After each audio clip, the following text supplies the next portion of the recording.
All right, what's up, everybody? Tay Nix here with my friend Joe Withrow, and we have a very special guest today, David Webb, the author of The Great Taking. Hi, David. Nice to see you, my friend.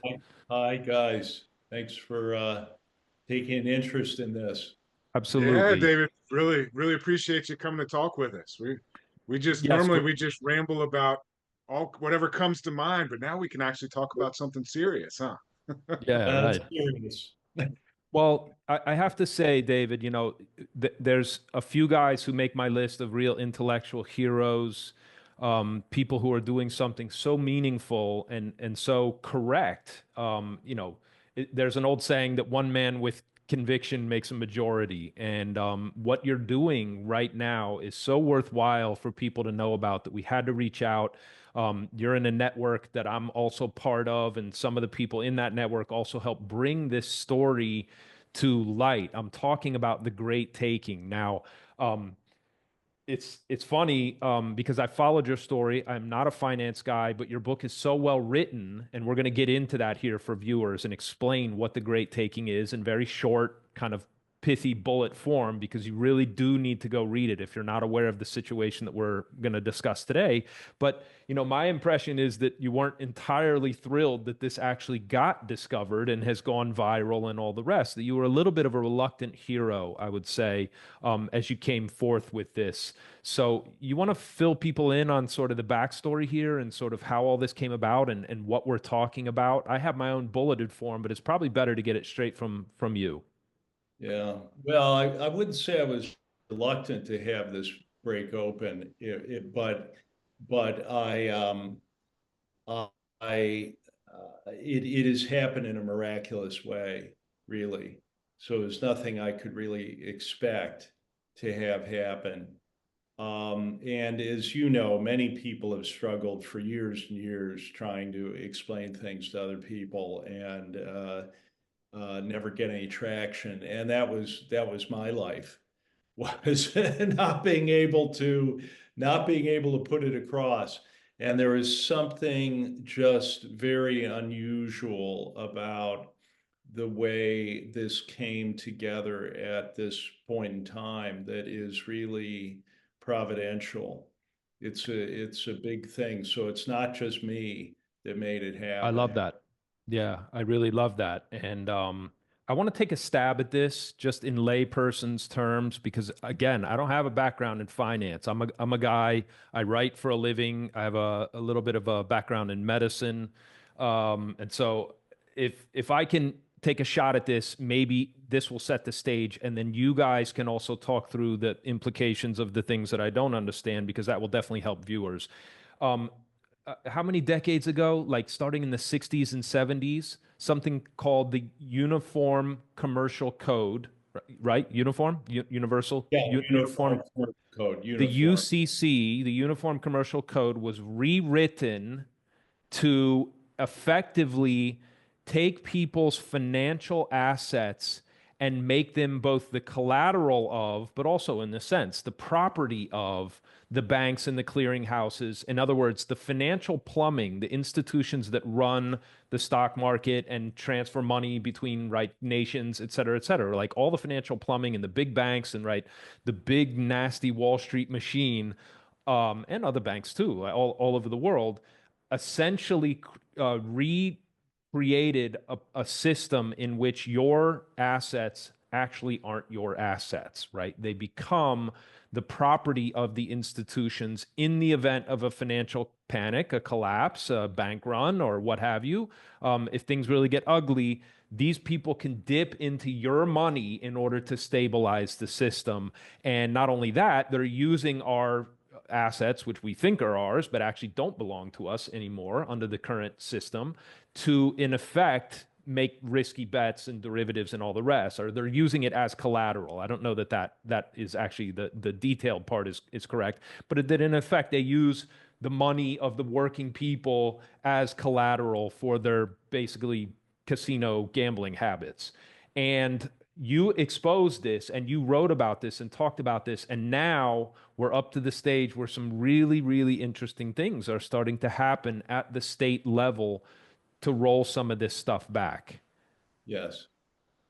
That's a That's very good summary. yes. Yeah, it's all essentially correct what you've said. And I'd say it began with what's called dematerialization, which was um, encouraging the shift away from stock certificates in a big way. You see, when we had certificates, you were absolutely bulletproof. If there was insolvency in the financial system, it was not your problem because you had property. So they could fail and you could feel sorry for them, but you'd say, here's where you transfer my property. What they've done, and so there was certainty of control of the property by investors. What they've done is to sever that certainty and shift it elsewhere.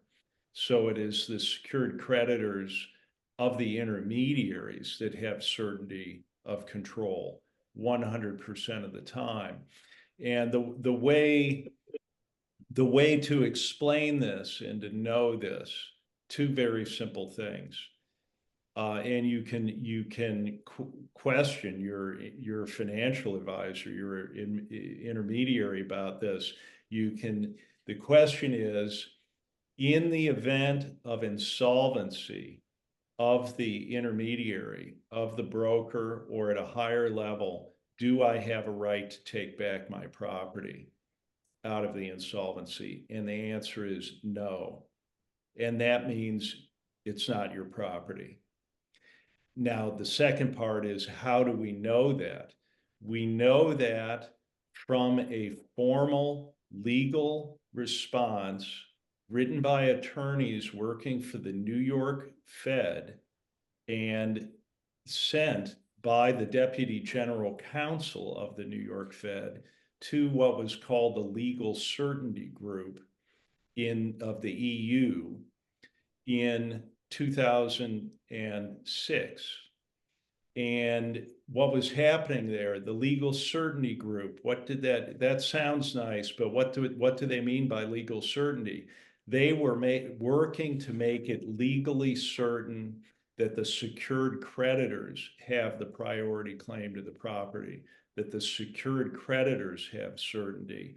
So the Legal Certainty Group was asking the Fed, how do we conform to the US law? And so this response, as the Fed says, it is specifically about the operation of Article 8 of the Uniform Commercial Code. And this is how it works in detail.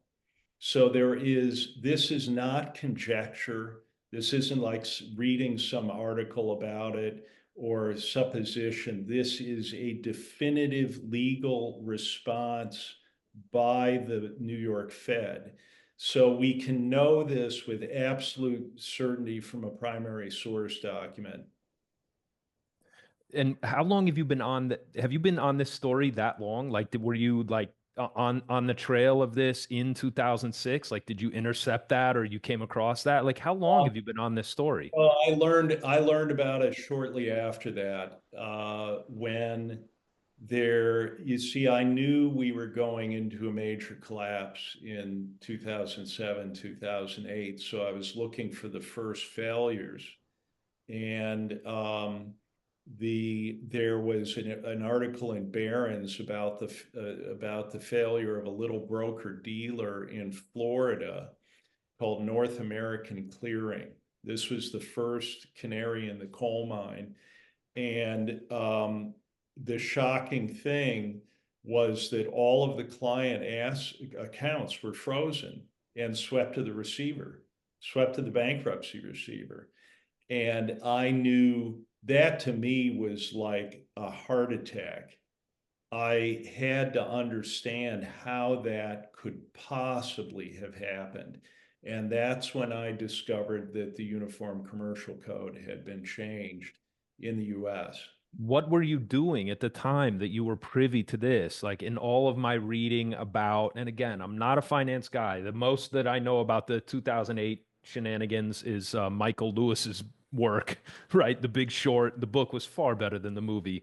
But it was an epiphany for me, for a guy who doesn't know anything about what was going on there. Oddly enough, I lived right near, I used to drive through Cupertino where Mike Burry's office was, hilariously, but I had no knowledge of what was taking place. But what were you doing that you were aware of that? I've never heard anybody say that, this broker dealer and clearinghouse or whatever capacity they worked in finance, that actually they swept their depositors' funds into their own pockets. I've never heard that. I mean, I had known that we were going into a kind of end stage phenomena for the financial system since the Asian financial crisis in the late 90s. So I was managing hedge funds through that period of time and the dot-com bubble and bust. So I had uh, I had pretty detailed knowledge of what was happening in the You were financial looking for it. Yeah, for you were. basically 10 years, 10 Yeah. years prior to that.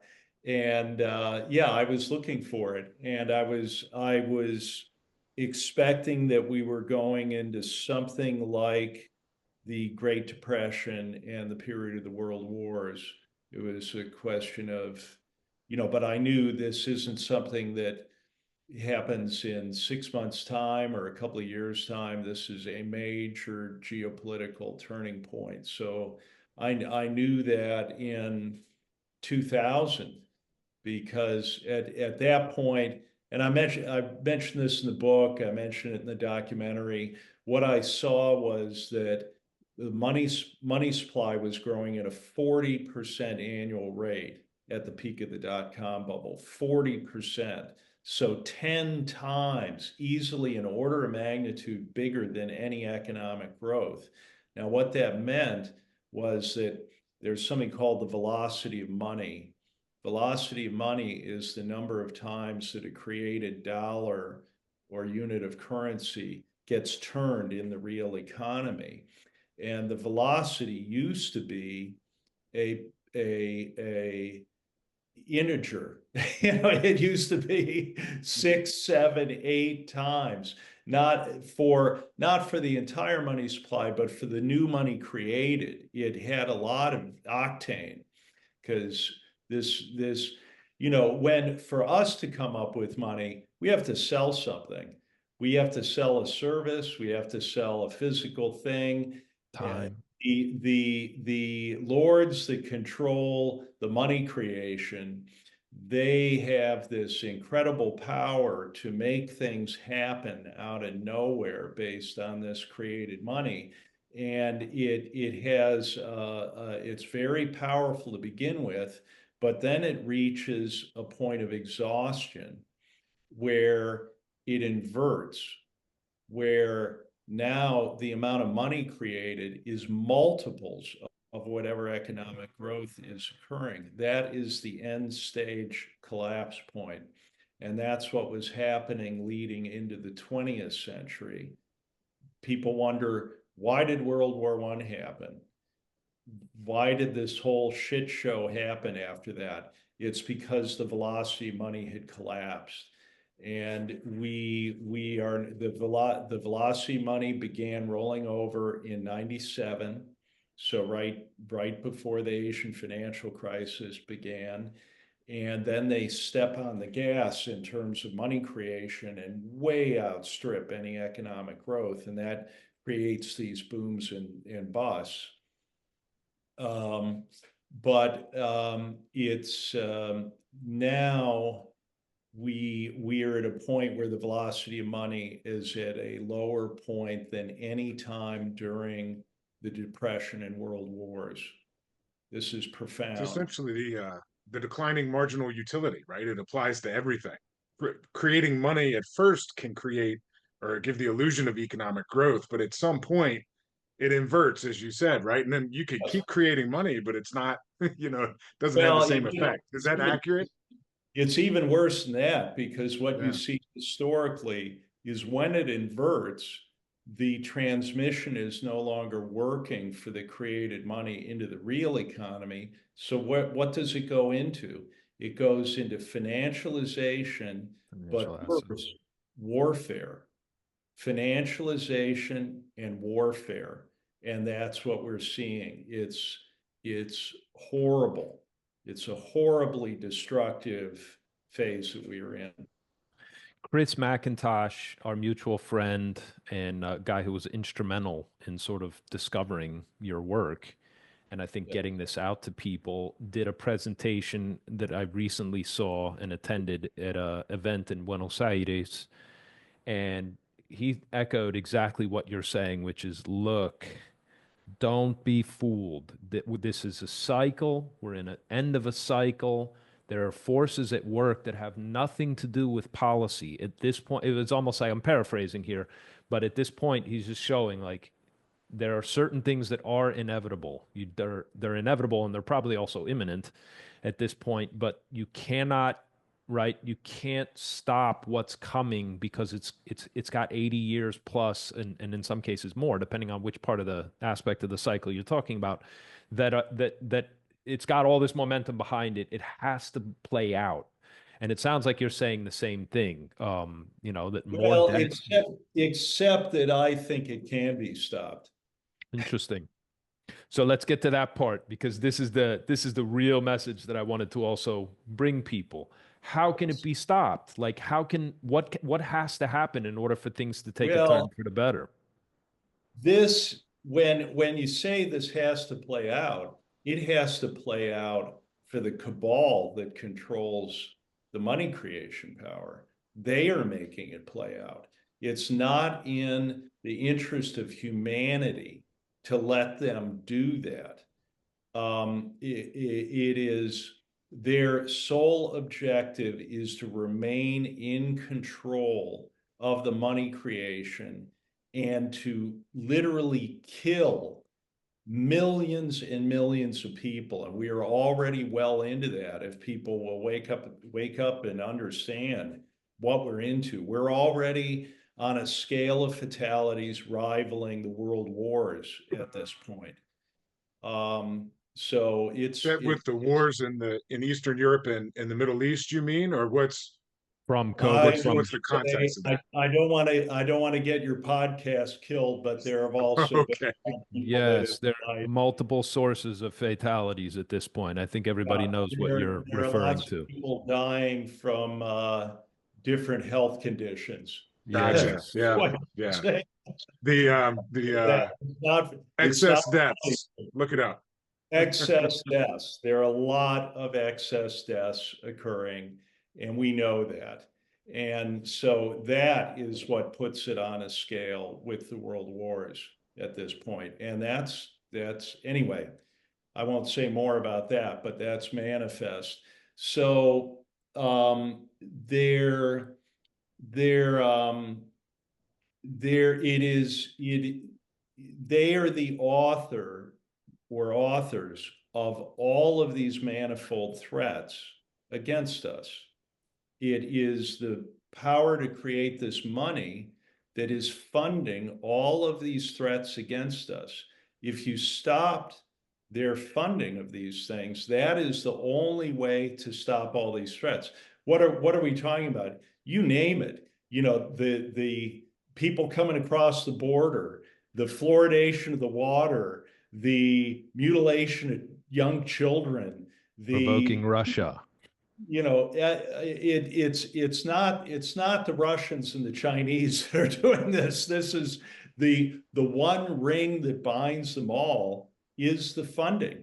None of these things, and the wars also could not happen. The central banking powers have been behind every war. Could not happen without their spigot. Funding. So I really like that perspective too, because so many people have this mindset that they are all powerful. But look at these guys. Look at Bill Gates. Does he look powerful to you? Look at Larry Fink. Look at these guys. They are the opposite of power. But what do they have? They've got control over the ability to create money, and not necessarily those individuals, but speaking of they are faced. They are faced, and as you see, they're amazingly unimpressive people. Yeah. They're not very intelligent people. And Yeah. that's why they are these face men, because they don't realize how that they're just they're expendable. They, Pawns. Yeah.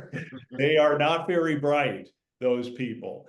So, but you know, again, back to these manifold threats, we wonder, why would they keep coming with all of these things that are insane, that don't no one wants, that are terrifying to people? Why do they come with these things? And it comes back to it's a strategy. So when I was a young guy, I managed a lot of legal processes and lots of negotiations. And it was explained to me when I was, you know, kind of going into doing this, that you can take even a completely untenable position and work that position by opening up many other issues. So now the key to this is that your opponent does not understand what is actually important to you. Because if they Right. know what you're really trying to do, then they have you. So you open up a bunch of other subsidiary issues from your standpoint, and then you're in a position to trade those away in negotiation and Interesting. and achieve your real objective. That's Now, right.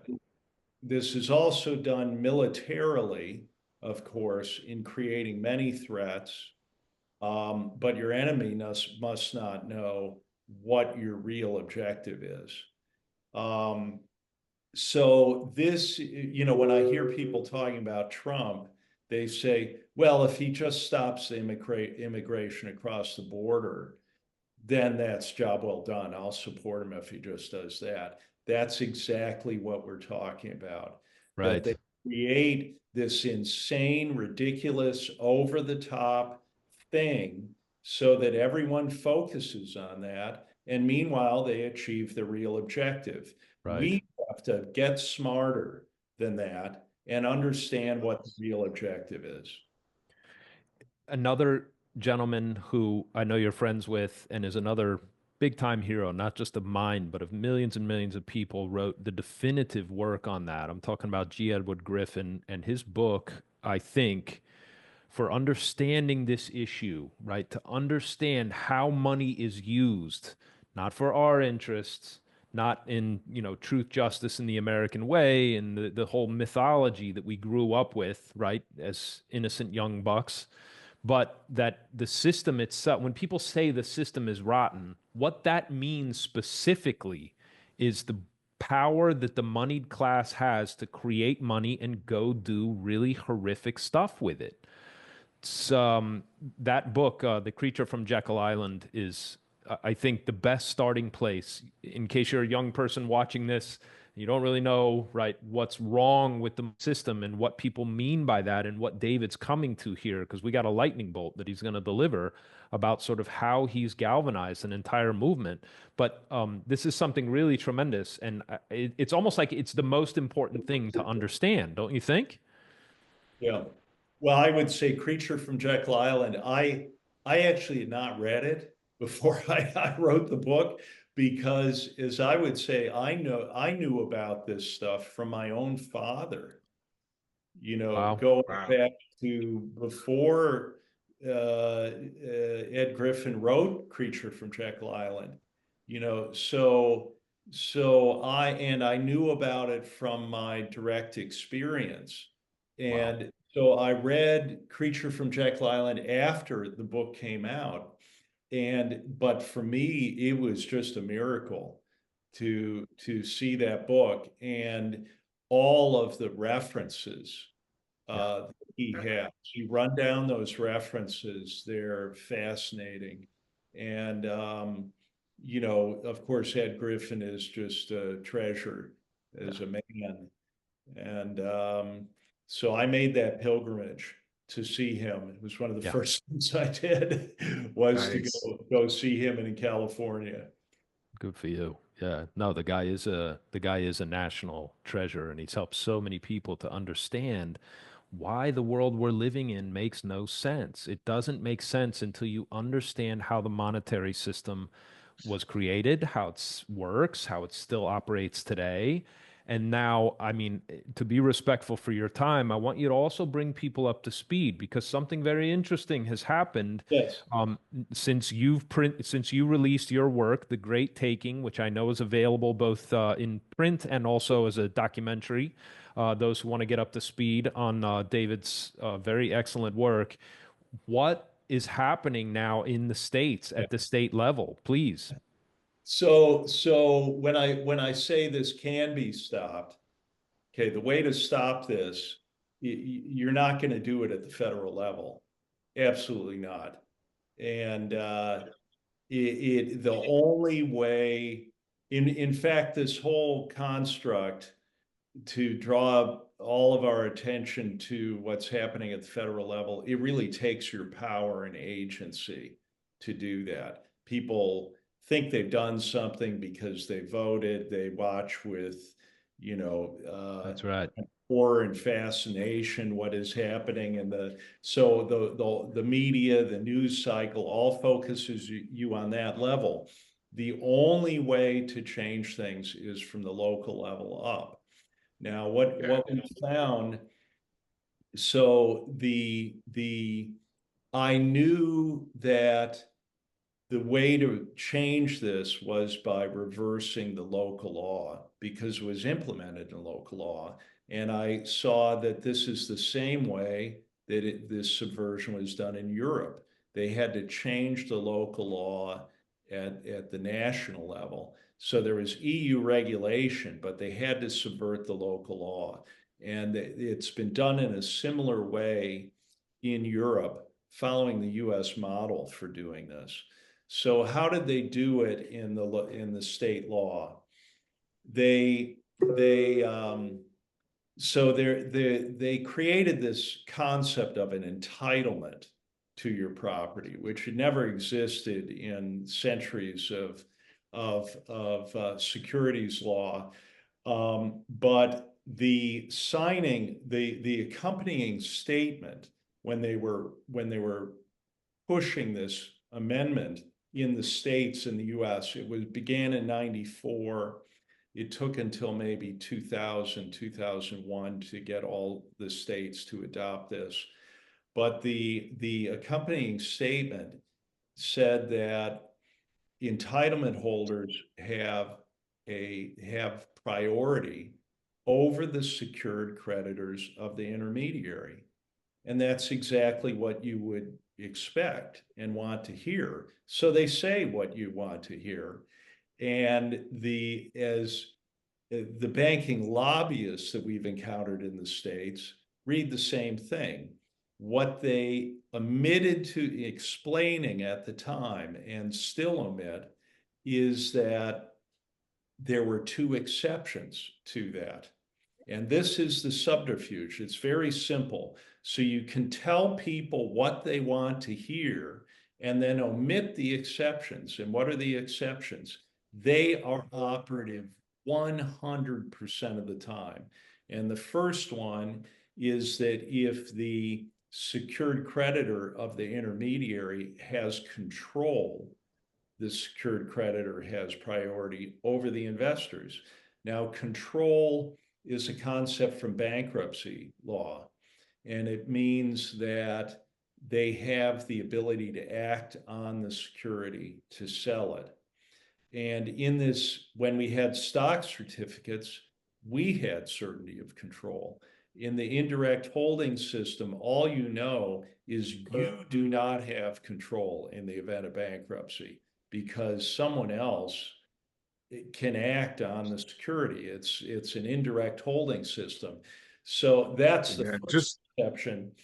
just to add something to that, just so it's very clear to people, when you buy a stock online, you don't get a certificate saying you own it. It's held by the broker, and it's actually registered in a company called, I believe it's CD& Company, which Yes. is a subsidiary of the Department Trust and Clearing Corporation, DTCC. They're the ones who that stock certificate is registered to, or the stock shares. then the broker holds it in your name. My understanding is that if things were to go bad, they wouldn't even know who owns what.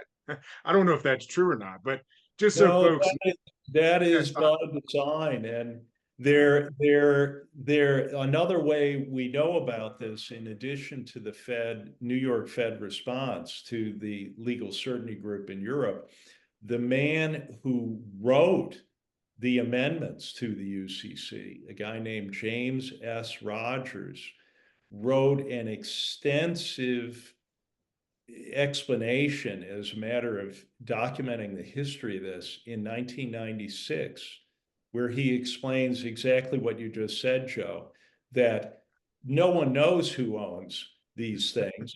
So they're all pooled. They more entitlements are created than the original entitlements to the investors. How does that happen?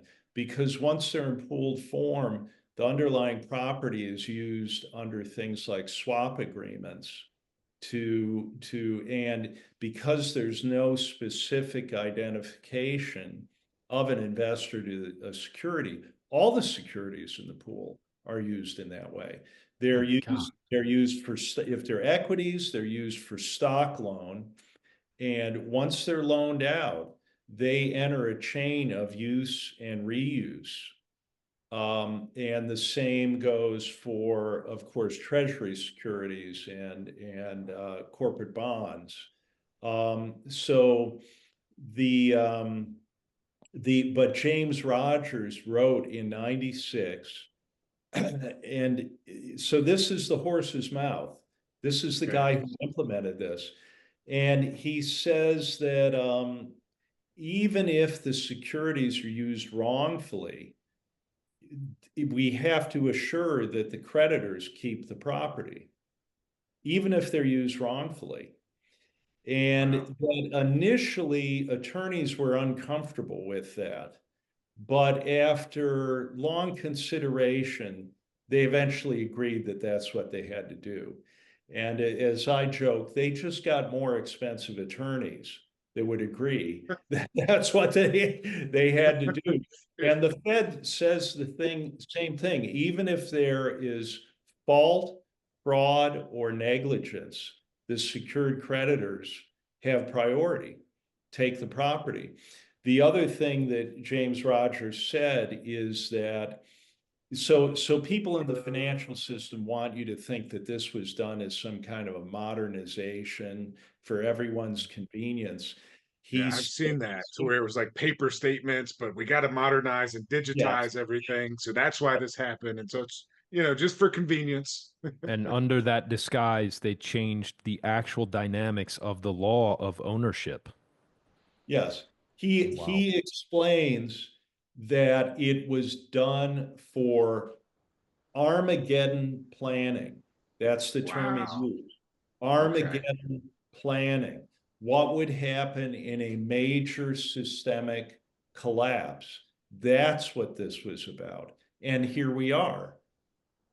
So And how do I'm sorry, Joe, did you want to? yeah, I'm sorry. I kind of interjected there. I think that was the first exception you mentioned. Was there one other exception? The The first one second was they have exception, to have the control. first Yeah. one is control, if they have Yeah. control, which they have control all the time. The second is if it's a secured creditor of a clearing entity. Okay. That's a pretty broad exception. What is a clearing entity? Lehman Brothers was a clearing entity. Goldman Yeah. Sachs is a clearing entity. And importantly, all of the central clearing counterparties are clearing entities. It's in the name.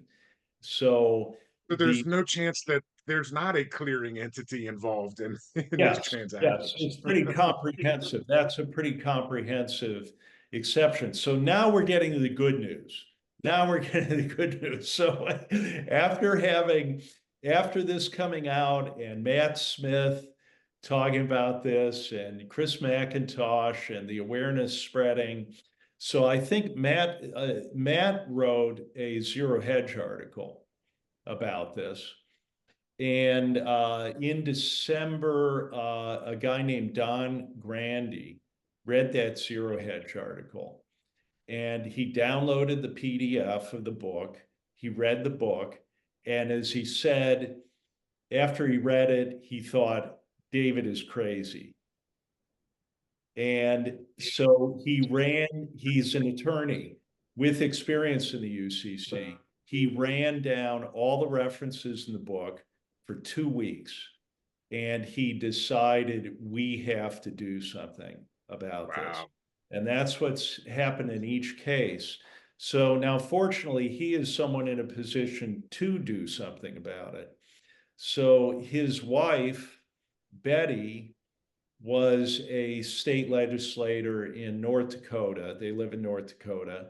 She 18 years of experience until she clocked out on being able to run again. And so they work with state legislators all across the country. Nice. And support and advisors so at that point, they were already in touch with over 200 state legislators.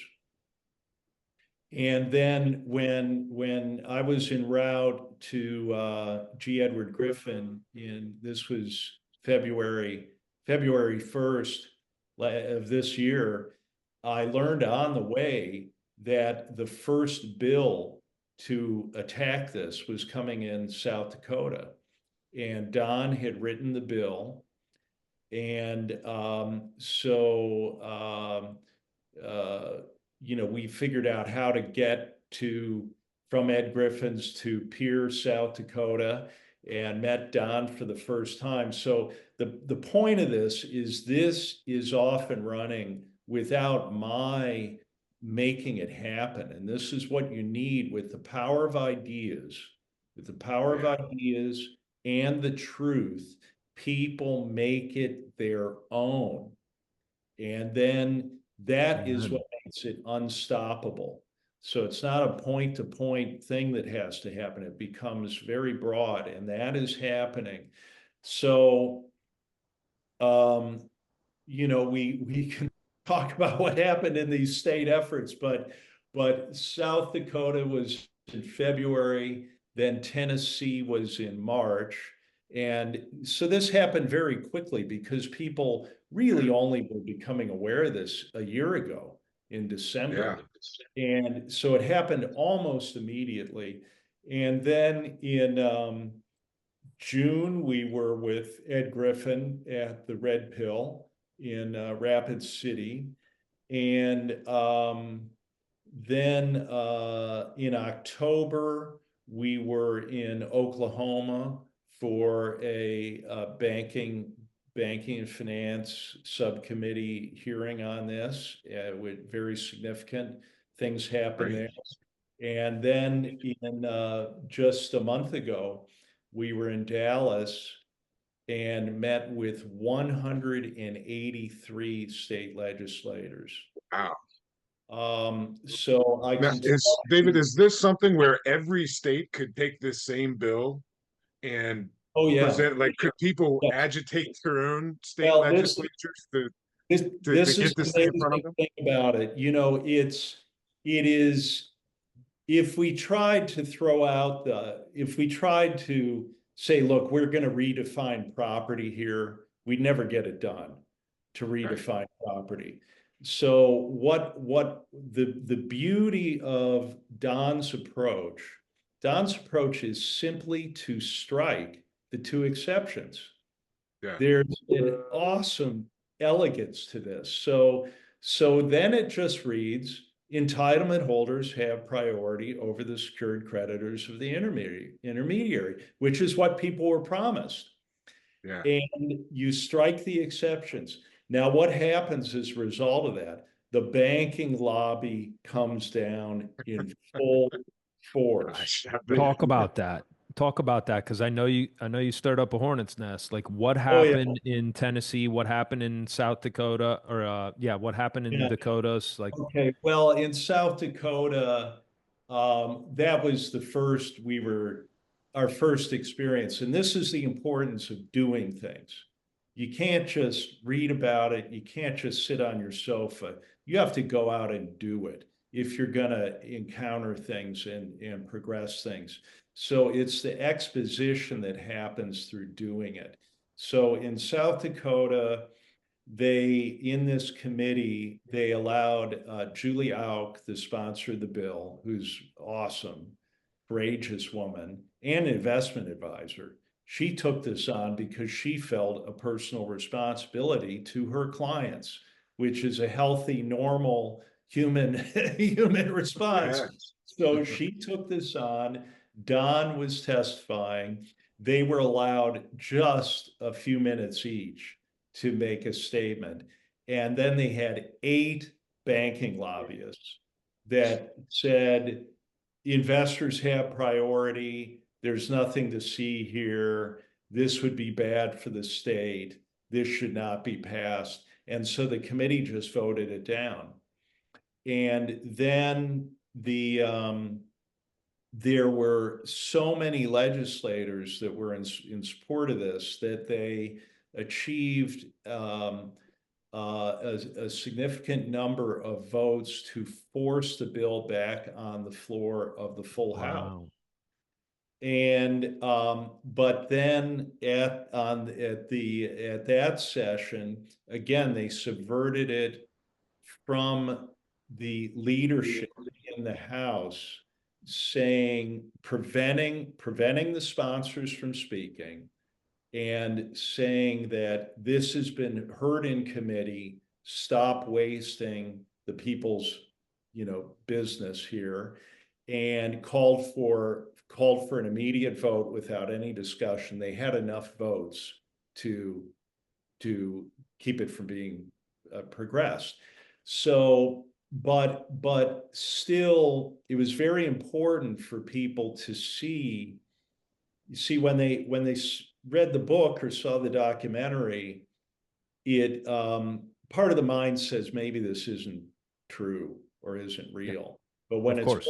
a bill, it starts getting real for people, and especially when the bill focuses them on how concisely the subversion was done. It's right there, easily seen in the language.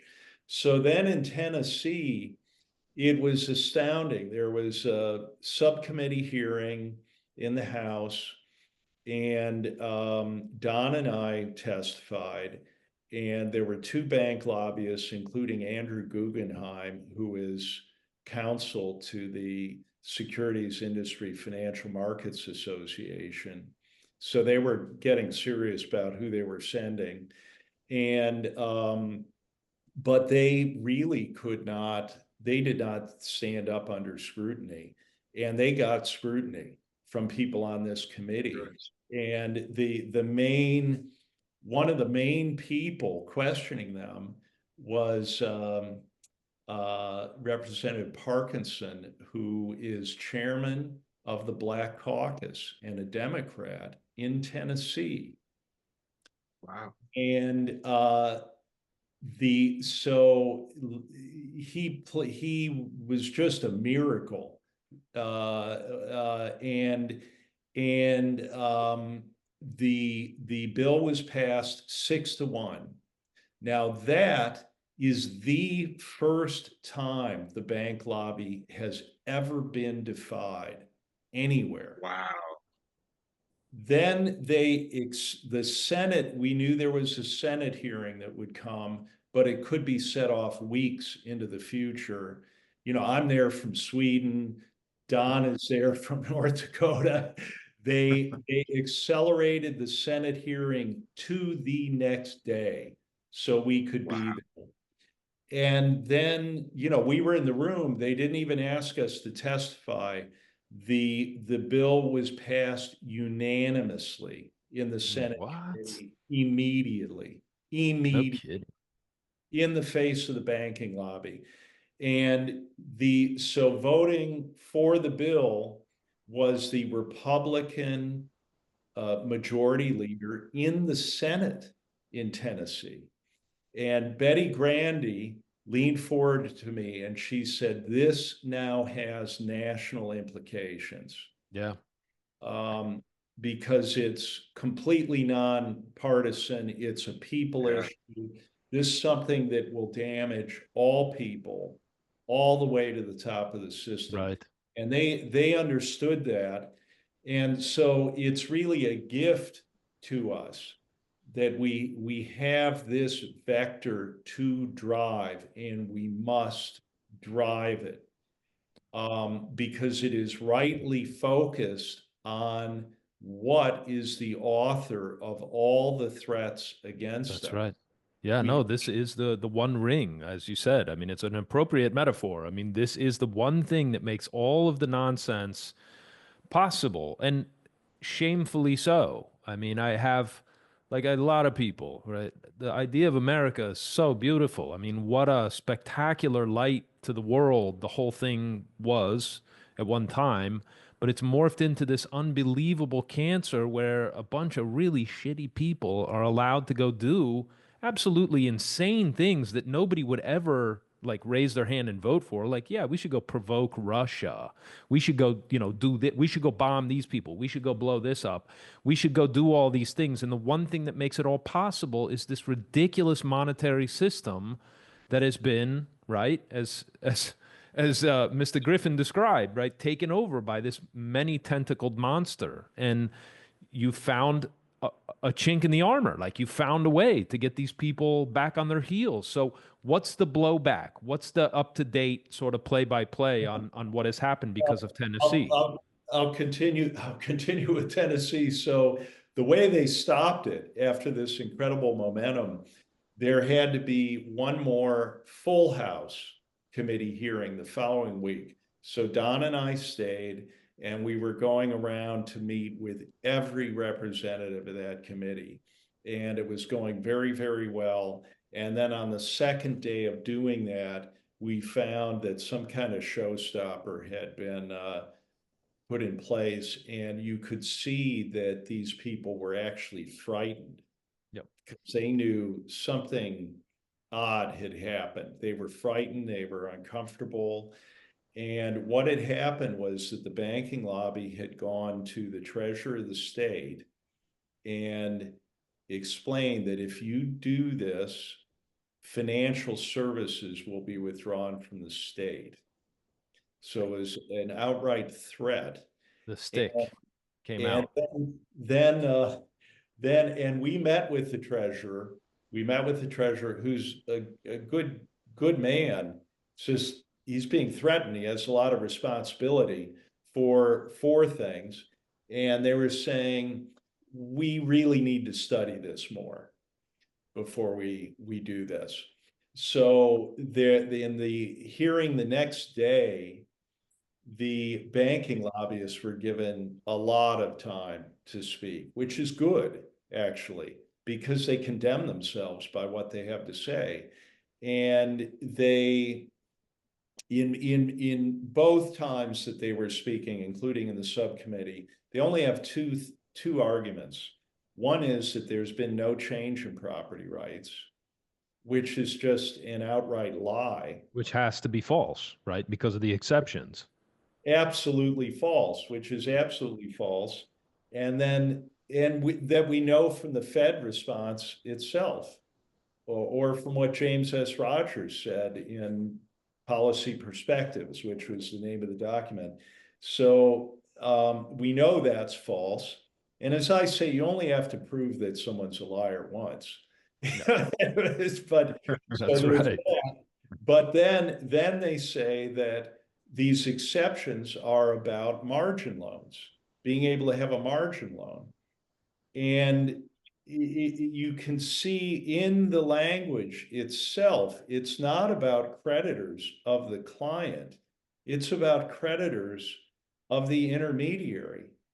So it isn't about margin loans. We know that margin loans existed for many decades before these changes to the Uniform Commercial Code. We also know that if you actually have control of your own property, it's probably a better credit to be able to borrow money against if you actually control your own property. So that is all. It doesn't hold up. But so the bottom line is they cannot refute it. So what did they resort to? This is filmed, this is recorded. The banking lobbyist said, if you do this, no financial service firm will do business in the state, and no financial service firm will do business with any other business doing business in the state. And for good measure, he said, this would be bad for the depository trust corp. So why would you do it? And again, the representatives knew they were being threatened. And these guys were from the Uniform Law Commission, and they were saying, you know, you should just do what we tell you to do. And the representatives, the Republican majority leader of the House, pushed back and said, well, thank you very much for telling us that, but we will make decisions about the legislation here. Yeah. So people in Tennessee, they knew they were being threatened. Sure. So this is actually hugely positive. So now we get to the real time. It is my understanding that the treasurer checked with major law firms, and that said that there could be problems if you implement this. But when pressed to be specific about what those problems would be, they could name none. Really? Okay. So the bill will be brought back in Tennessee. Great. And so this is what's going to happen. The bill will be brought back in South Dakota, Tennessee, North Dakota, Iowa, New Hampshire, Oklahoma, Utah, probably Texas. The person there has an illness in the family, but I think that's going to happen. Arkansas, Montana, Louisiana, Wyoming, Connecticut. It is Don and Bette are in discussions with more than 20 states. So, and the bill is definitely coming in upwards of 10 states. So this is happening. They're not going to stop it. Now, the other thing is that alongside of this, there's massive resistance against central bank digital currency. Yeah. So that's an issue against the same banking interests that will draw the ire of the banking lobbyists. There's also transactional gold legislation coming in 6 states. Same thing. So what we're seeing here is these issues will be reinforcing in terms of helping the state legislators to realize who they're really fighting and who is fighting them. And you know, the more states that are involved, the less those threats, I would imagine, apply. Like the financial services industry can't just pull out of, 20 states, because that harms their business too, right? It's very important. I don't think those threats I think those are You think they're straw hollow? dogs. They're hollow Yeah. threats. They can't possibly do that, but they're used to getting their way. They're used to threatening people. They expect them to just roll over, but that, as you can see, that is not happening. It's accelerating. We're not doing that anymore. Yeah. So Well, this is my urgency. This I need your help with this. The issue is, so there are many legislators that are activated now, but they need the support to get their bills through. And so I get on a plane and I go and I do that. And Don and Bette are just a gift to us that they exist, you know, as a team, an experienced state legislator. She's very good at guiding people through things. I've seen that. Don, I've worked with a lot of attorneys in my life. Don is one of the most crisp attorneys I've ever worked with. He just sees exactly what to do and how to do it, very directly. But they are doing all this. No one's paying them to do this, but the cost, just the cost of getting to maybe 20 states, Right. probably twice over. And I mean, we're benefiting from the fact that they're married. They will share a room, but it could, we estimate it could probably cost over $100,000 just for them Easy. to get through this. So I'm pleading with people to support them to do this. This isn't like other things that you could contribute money to.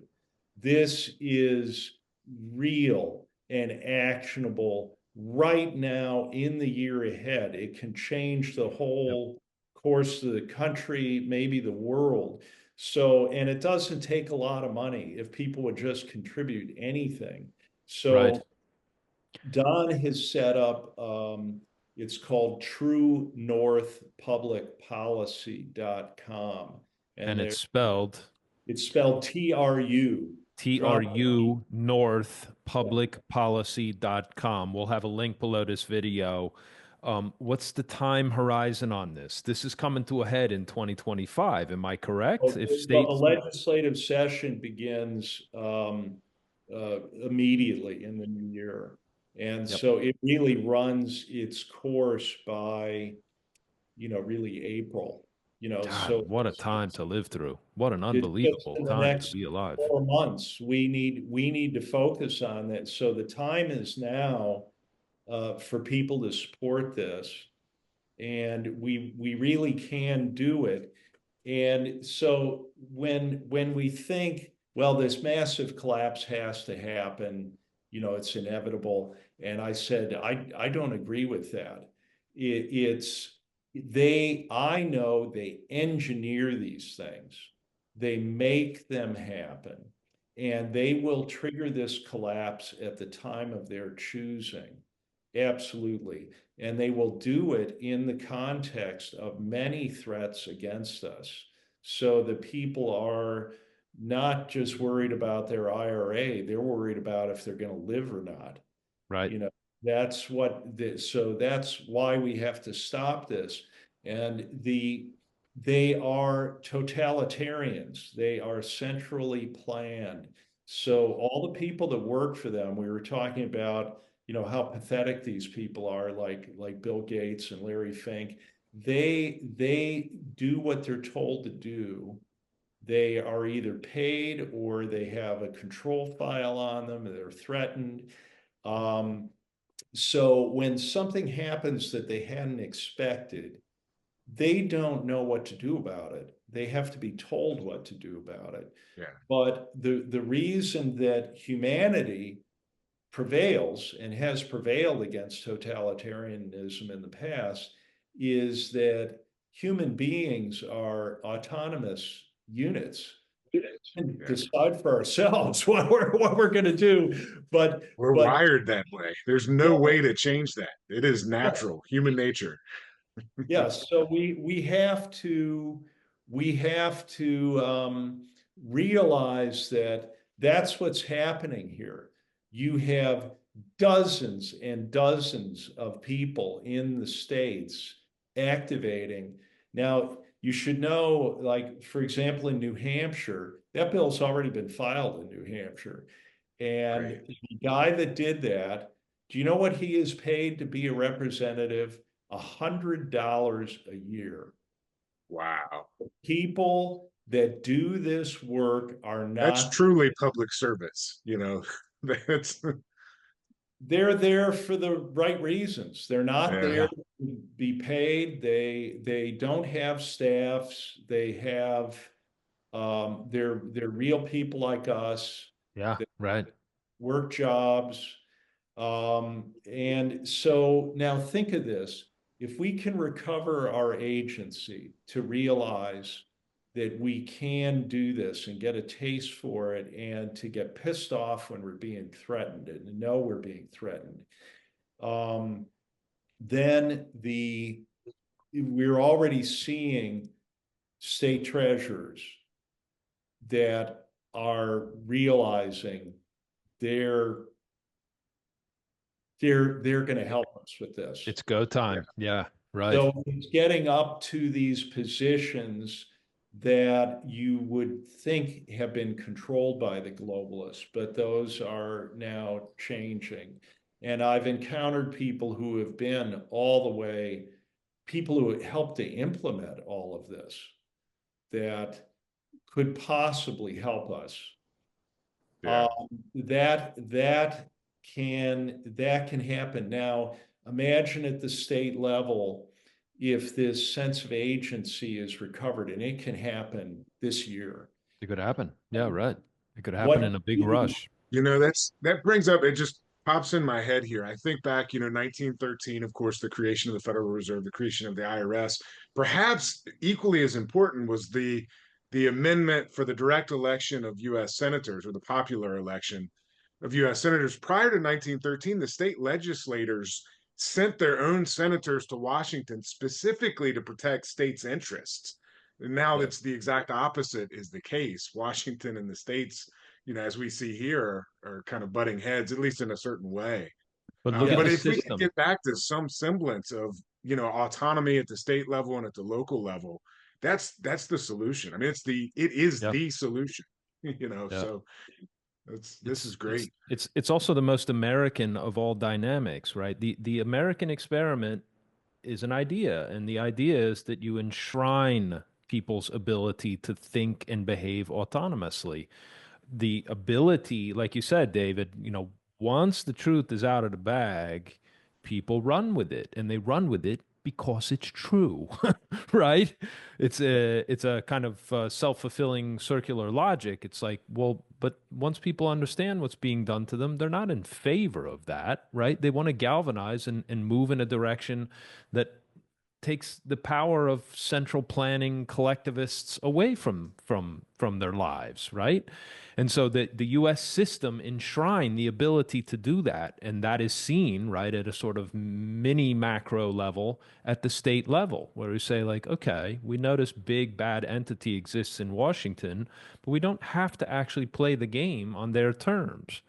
And so what you're doing it's just unbelievable. And we're going to we already are living through a really, really a really, really epic kind of period of time where we get to see this drama unfold in real time. And so we will make And that, participate in it too. I think that's a big yeah, thing. Not and see it, ante but up, right? that's Guys, we if you're can't. watching this, yeah, give Don and his wife the means to do this. I'll have the link. I'll get that link up below the video, and anything else we need to say to bring this home, David. I'll give it to you.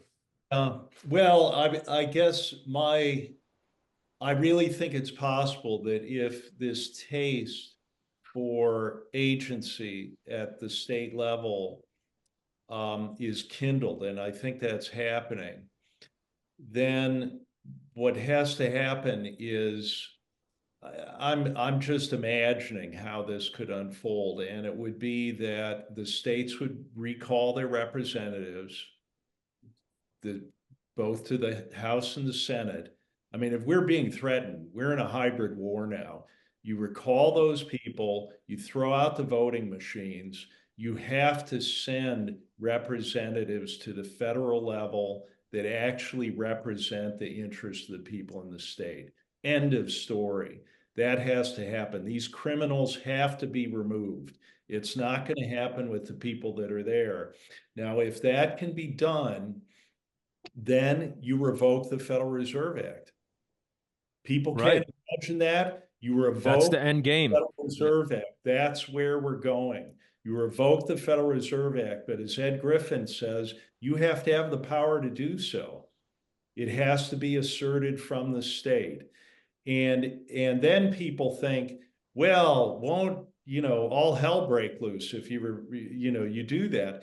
What you do, it's just like Lincoln, you issue greenbacks or something like that directly from the Treasury to replace dollar for dollar every damn Federal Reserve created fiat money, debt-based dollar. You just retire it all. Now we owe the debt to ourselves in the Treasury. If there's any interest being paid on it, it's being paid into the Treasury.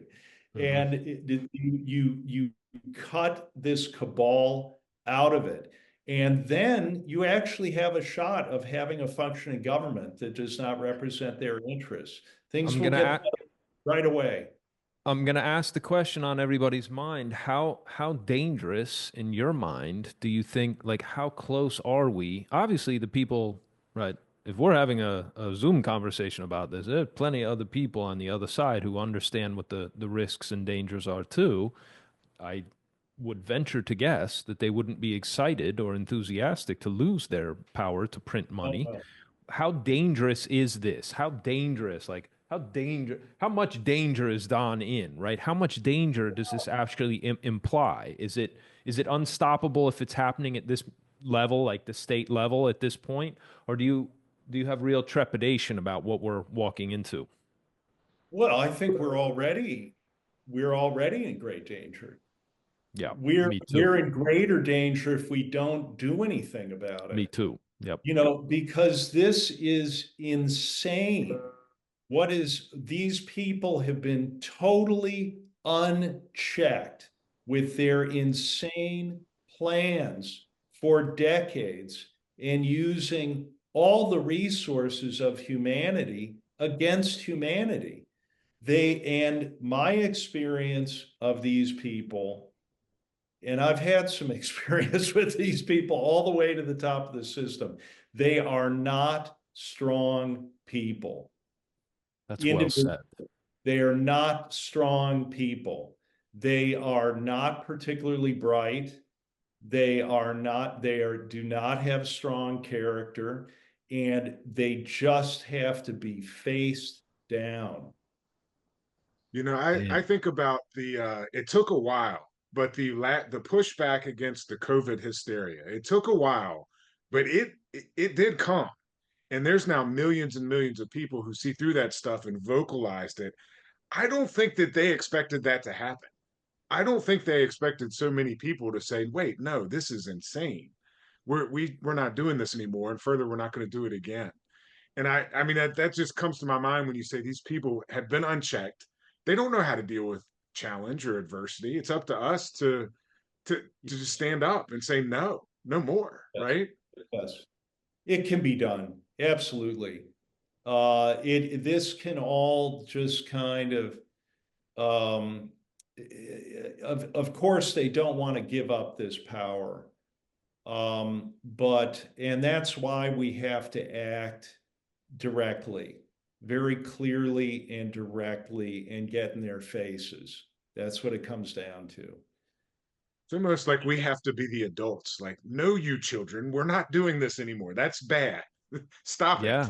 We've Well, been it is kind of like that. And that's the experience I had of all these state legislators in Dallas. These are like the adults in the room. Yeah.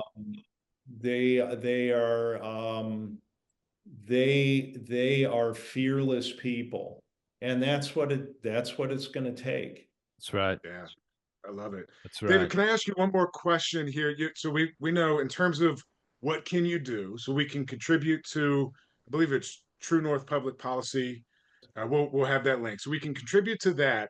What if somebody's in a state and there isn't, an effort to push this bill in their state? Are there Yes. resources where they could go and say, okay, I want to get this in front of my legislators? Is there a way for them to do that? Well, of course, they can contact True North Okay, you so True know, North and is the get a bill. And there are some, there's a panel discussion that we did at the Red Pill that's up on YouTube. So it's okay. at the Red Pill. You'll see on the panel is Don and Betty, two of the Bud Halsey from Tennessee, Julie Auk from South Dakota. So we talk about this, Yeah. and you know, Betty is explaining, you know, well, let's see. Actually, this segment, there's a film coming out shortly, maybe Okay. in maybe in January, called Stop It. That, and some of this footage will be in that. And this was done by James Patrick, who did Planet Lockdown and Okay. Nitrogen 2000, about the takeover of farmland in the Okay. Netherlands. So James went with me to meet Ed Griffin, and then we began documenting all of these efforts in the States. So that's going to be a fascinating thing for people to see. But you know, Betty explains that it's really possible to meet with your state senator, your state representative. People just don't do it. They don't even know Yeah. who they are. And you could look them up, and it's not a matter of sending them information. You should ask to have a meeting with them, and they Okay. will meet with you. And this is how this is how the bill in Tennessee happened. It was just regular people in the state that became aware of this and went to their representative, Bud Halsey, and said, you have to do something about this. So people, that's what we need. Just as you're Okay. saying, Joe, we need people to contact the representatives and say, I want something done about this. That's great. That's great. Magnificent. We have to do things, not just vote, but actually do things. Yeah, Then you can vote for the things that you push, but we've yeah, got to be engaged. yeah, Yeah. yeah. We're in the part of the cycle where a lot of action is going to happen. You know, I mean, we started with that idea, but there's a time when everything's getting turned upside down, it actually does matter that you get involved. So, David, thank you very much for your time. It's a pleasure to meet you and speak to you personally, and obviously, I hope to run into you down the road. Um, I really appreciate you laying that out for everybody, and we're going to get this out to as many people as we can. Yeah. Yeah, David, this was great. Thank you very much. Oh, thank you guys for your work. I've really enjoyed this. It's Good. been We'll do it again. Us, us as Maybe we'll well. do an update in a while. Yep, exactly. We'll be following progress and all the rest. Obviously, I'll keep tabs on you, and we'll be updating people. So, thanks again for your time. I really appreciate it.